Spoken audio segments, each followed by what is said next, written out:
우리 나오신 분들 전후좌우를 바라보시면서 이렇게 인사 나누겠습니다. 교회가 소망입니다. 교회가 소망입니다. 사실 걱정 많이 했습니다. 제가 송구영신 예배 때 설교를 들으시면서 다 감지하셨지만 한 9월달 이후부터 감기 걸리지 않고 잘 유지해 왔거든요. 근데 이제 감기가 어느 순간에 이렇게 들어와 가지고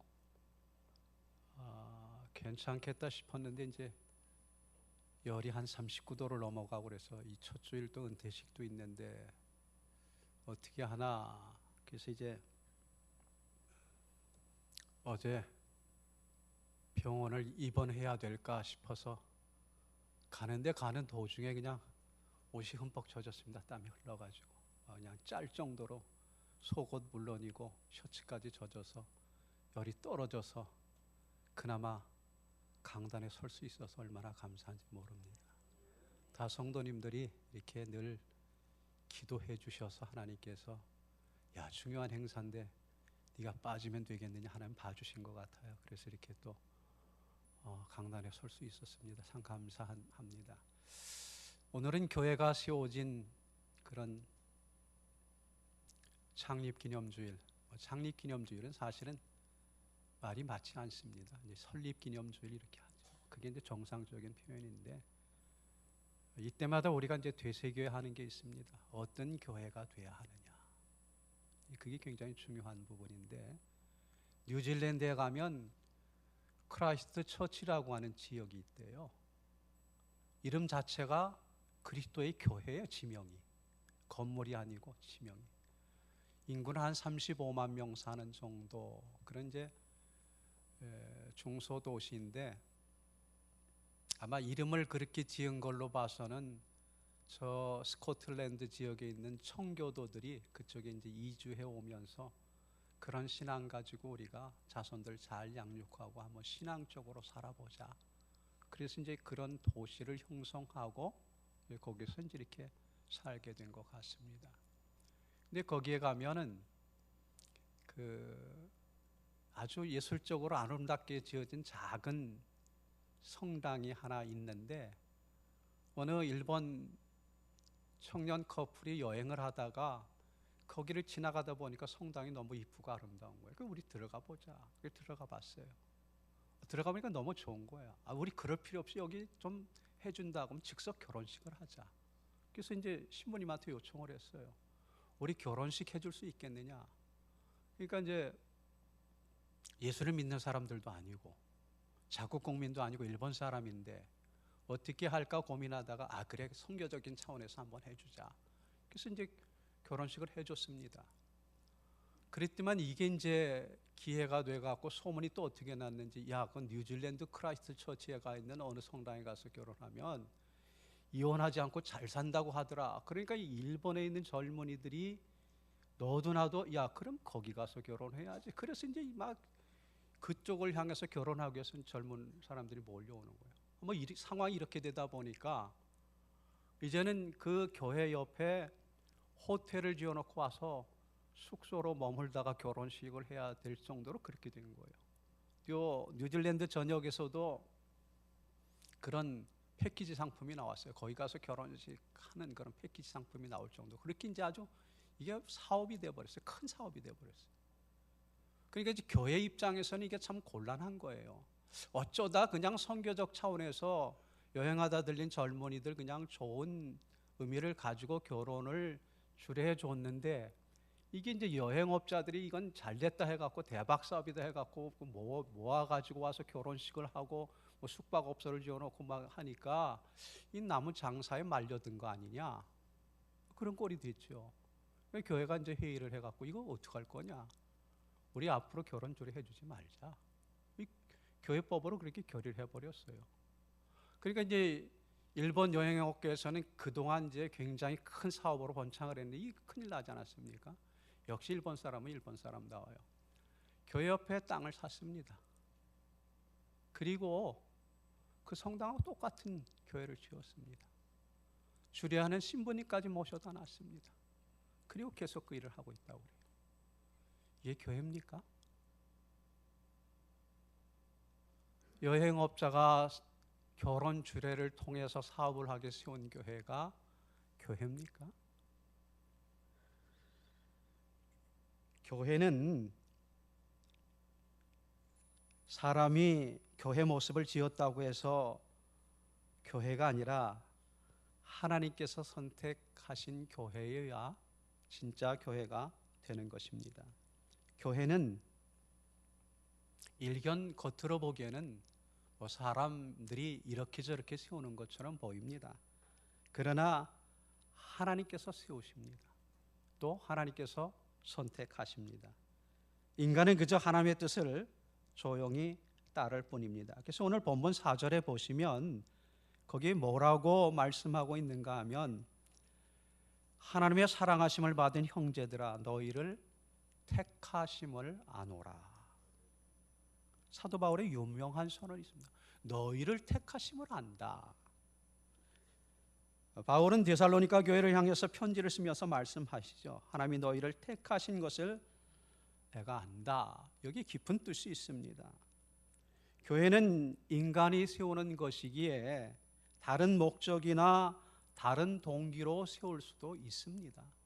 제가 들으니까 잘 정확한 건 모르겠습니다만은 이 사찰 같은 절 같은 경우에도 이 돈 많은 사람이 세워갖고 주지스님 하나 세워갖고 50대 50 이런 식으로 하는 데도 있다고 그래요. 그러니까 사실은 교회도 그러지 말라는 법은 보장 못하겠죠. 사람이 하는 일이니까. 그러나 문제는 이런 동기와 저런 목적이 됐더라도 교회라고 하면 하나님의 택하신 증거가 있어야 된다는 거예요. 작든지 크든지 그게 문제가 아닙니다. 과연 하나님께서 하신 일이다.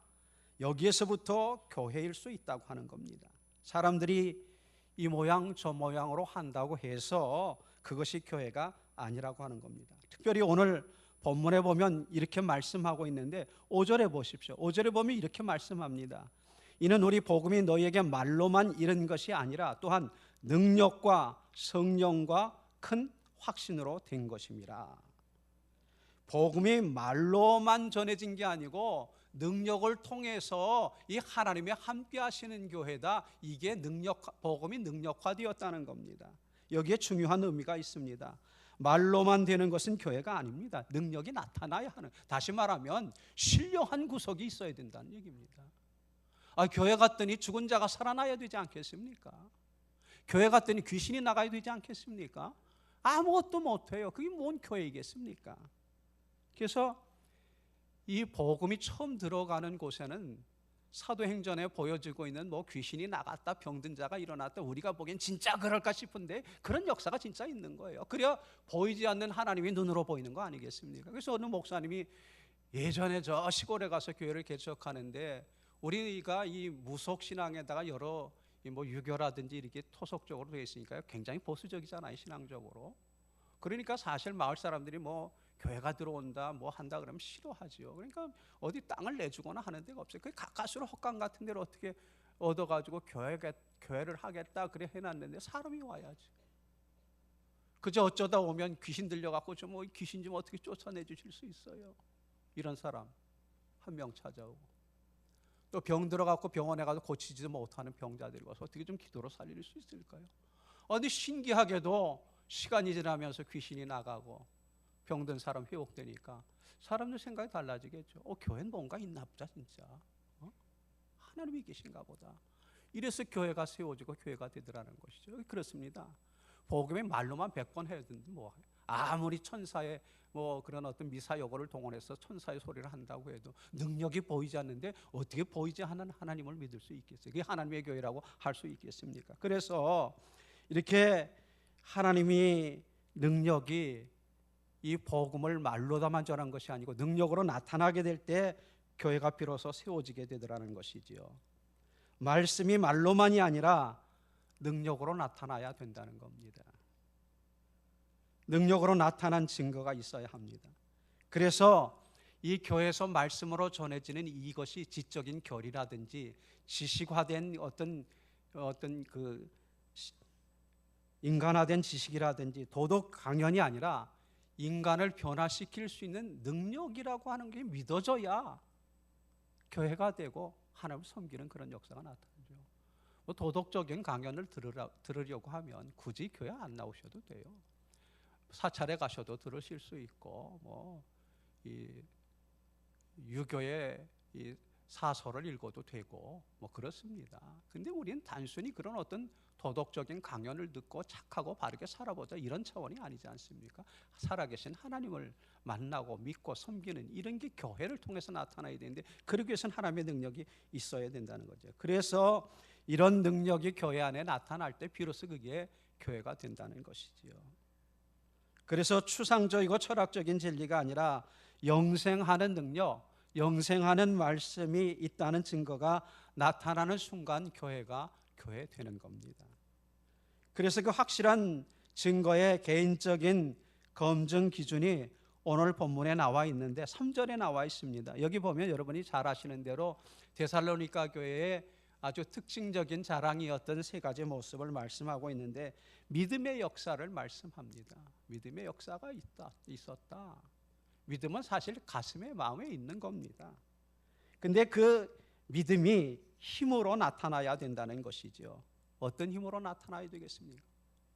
자기를 극복하는 힘으로, 또 시험을 이기는 힘으로, 정욕을 이기는 힘으로, 이렇게 실제적인 힘으로 나타날 수 있어야 된다는 겁니다. 그러니까 믿음이 머릿속에 있는 지식이 아니라 그 인격과 성품과 생명을 움직이는 힘으로 작용할 때 그가 택함 받은 사람임을 알 수 있다는 겁니다. 교회라고 하는 공동체를 생각해 볼 뿐 아니라 믿는 사람이 모인 공동체가 교회인데 나는 택함 받은 사람인가 할 때 이 믿음이 내 삶 속에서 내 인격을 바꾸고 성품을 바꾸고 내 삶을 바꾸는 그런 능력으로 역사하고 있느냐, 그게 있다고 하면, 작지만 조금씩 변화이지만 있다고 하면 그 사람 택함 받은 사람이에요. 그게 증거라는 겁니다. 그런가 하면 두 번째는 사랑의 수고가 있습니다. 역사적으로 보면 이 데살로니가 교회는, 데살로니가라고 하는 도시는 큰 도시입니다. 마게도냐라고 하는 그런 우리식으로 하면 이 도 같은 경계인데 그런 지역의 주도예요. 도청이 있는 소재지 뭐 그런 데가 데살로니가예요. 그래서 이 당시에도 상당히 큰 도시였는데, 도시는 아무래도 사람이 많이 모여 살지요. 부자도 있고 가난한 사람도 있고. 우리 뭐 저 청계천에 판자촌 막 쫙 이어져 있듯이 그렇듯이. 근데 이런 데 문제는 뭔가 하면 전염병이 한 번 돌면 속수무책이에요. 그래서 뭐 중세 시대 때 페스트가 돌아갔고 뭐 중세 인구의 뭐 절반이 죽어나갔다, 그런 역사적인 기록도 있지 않습니까? 근데 이 질병이 들어서, 전염병이 들어서 다 죽어나가면 가족이고 뭐고 그냥 다 흩어져서 그냥 나 살겠다고 도망가는 거예요. 다 버려두고, 병든 사람들 버려두고. 근데 보니까 믿는 사람들은 안 떠나더라는 거예요. 왜 안 떠나느냐? 그 병든 사람들 보살펴지 우리가 어딜 가겠느냐? 보살피더라. 그런 사랑의 수고를 하더라. 그러니까 그런 보살핌을 받고 살아난 사람들이 있었다는 거예요. 사랑에는 수고가 따라갑니다. 슈바이처 박사가 그런 얘기를 했습니다. 사랑은 수고다. 사랑은 희생이다. 그런데 그 수고와 희생은 기쁨이다. 울며 겨자 먹기로 하는 게 아니에요. 수고하고 희생하는데 기쁨으로 한다는 겁니다.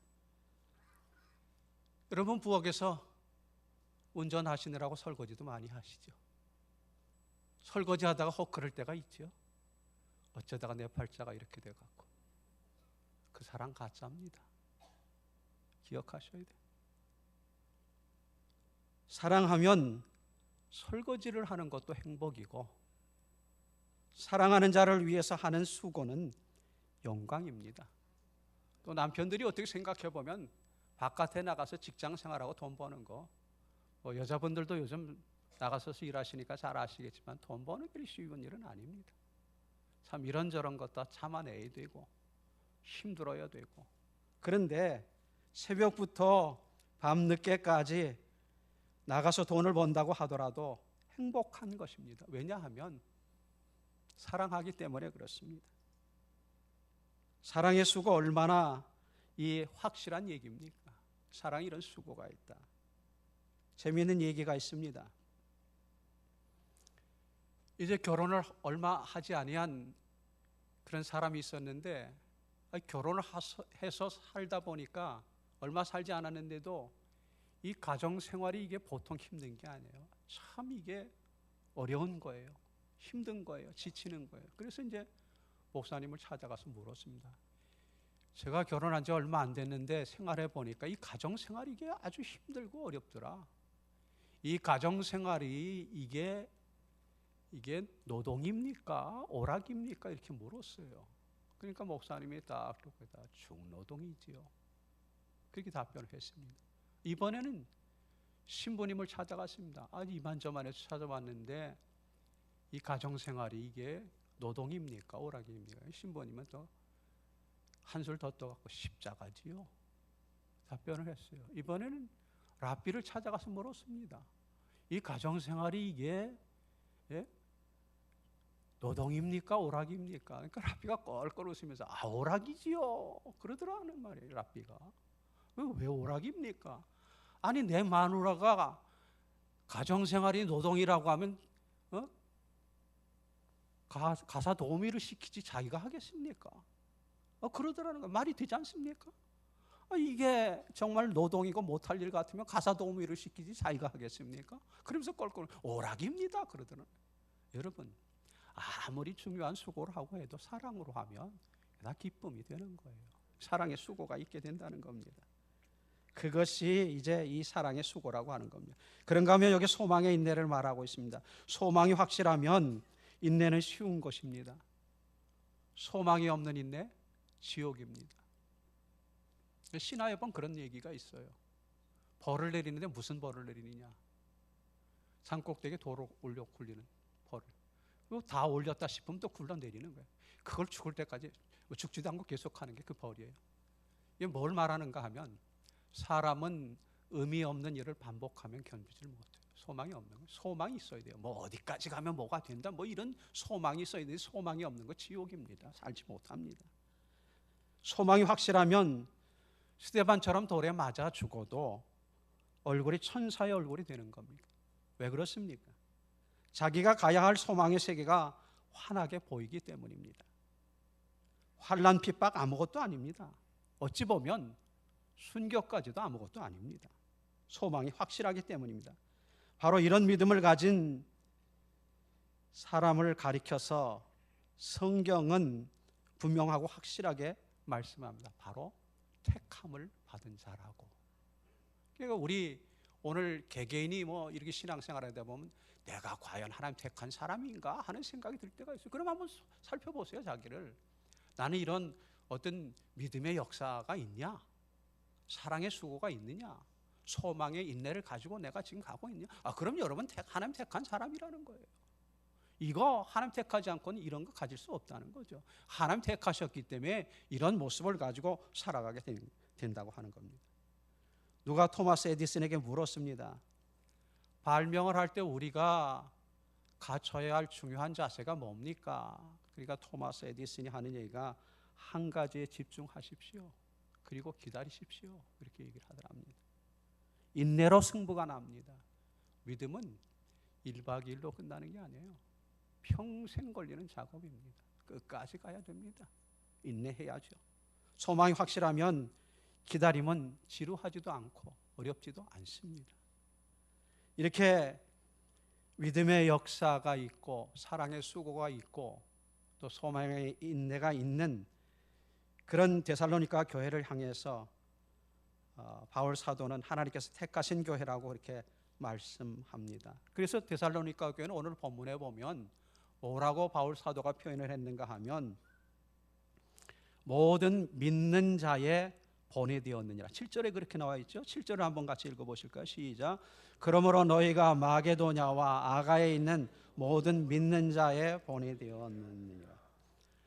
본이 됐다고 하는 것은 모델이 됐다, 이상적인 모델이 됐다, 따를 모범이 됐다, 그런 얘기 아니겠습니까? 오늘 교회의 이미지 때문에 문제가 많습니다. 이 교회는 이렇다, 저 교회는 저렇다. 이게 교회냐 뭐냐, 교회에 대한 논란이 많습니다. 참 교회가 무엇인지 알아볼 수 없을 만큼 혼란스럽습니다.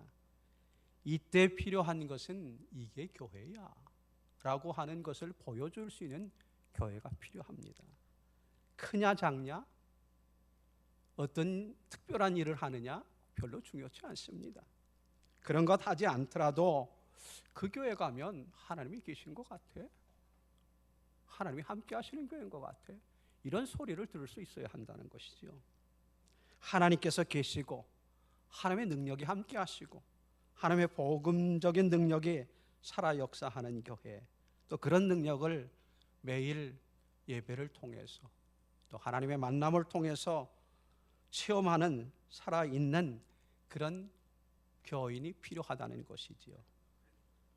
그래서 이제 교회가 창립된 기념주일을 맞이하면서 제가 병들어서 사실 사역을 활발하게 많이 하지도 못했고요. 그저 예배드리는 1년 살아왔습니다. 또 올해도 제가 보기엔 그렇게 활달하게 제가 건강할 때처럼 이것도 해보고 저것도 해보고 훈련하고 하는 일도 많이 못할 것 같아요. 나이가 들어가면서 신앙에 대한 정리를 해보는데, 근데 한 가지 마음속에 분명한 확신이 드는 건 뭔가 하면, 교회가 이래야 된다 저래야 된다 많지만은 성경을 통해서 분명히 이게 교회야 라고 보여줄 수 있는 그런 교회의 표지를 지켜간다고 하면 교회는 마땅히 거룩한 영향력을 행사할 거고 사람들은 그 교회를 향해 찾아올 것이고 이렇게 되리라고 믿습니다. 그래서 저도 여러분도 참된 교회가 뭐냐, 이런 데살로니가 교회의 이 특징적인 표징을 보면서 내가 그런 교회 일원이 되고 그런 교회 돼야 되겠구나, 그렇게 될 때 이 하나님 세우신 이 교회가 그런 교회가 되고 이 지역에 그런 본이 되는 교회가 되는 겁니다. 작다고 움츠러드실 필요가 없습니다. 요새 크고 작음이 문제가 되잖아요. 얼마나 하나님 마음이 합한 교회가 되느냐, 하나님의 선택받은 교회가 되느냐가 중요한 거예요. 여러분, 제가 목사님들하고 만나서도 그런 농담을 잘해요. 천국 가봐야 알아, 뚜껑 열어봐야 알아, 그럽니다. 왜? 다 직분을 갖고 있고 이런저런 한데 삶을 보면 천국 저거 가겠나 싶은 생각이 있는 거예요. 가봐야 알아요. 그러니까 우리가 교회다운 교회를 이루어가는 게 중요한 겁니다. 다시 한번 마음에 다짐하시기를, 내가 큰일 못하고 대단한 일 못하고 대단한 영향 발휘하지 못하더라도 하나님께서 선택받았다고 하는 그런 증거를 가지고 표정을 가지고 날마다 삶 속에서 하나님을 만나고 경험하고 참된 교회가 되어야 되겠구나, 이런 소망 가지고 그렇게 힘쓰셔서 그런 교회를 만들어 가시고, 그래서 하나님께서 작지만 이 교회를 들어 쓰시고 하나님의 뜻을 이룰 수 있는 그런 교회를 만들어가는 저와 여러분 되실 수 있기를 주의 이름으로 축원합니다.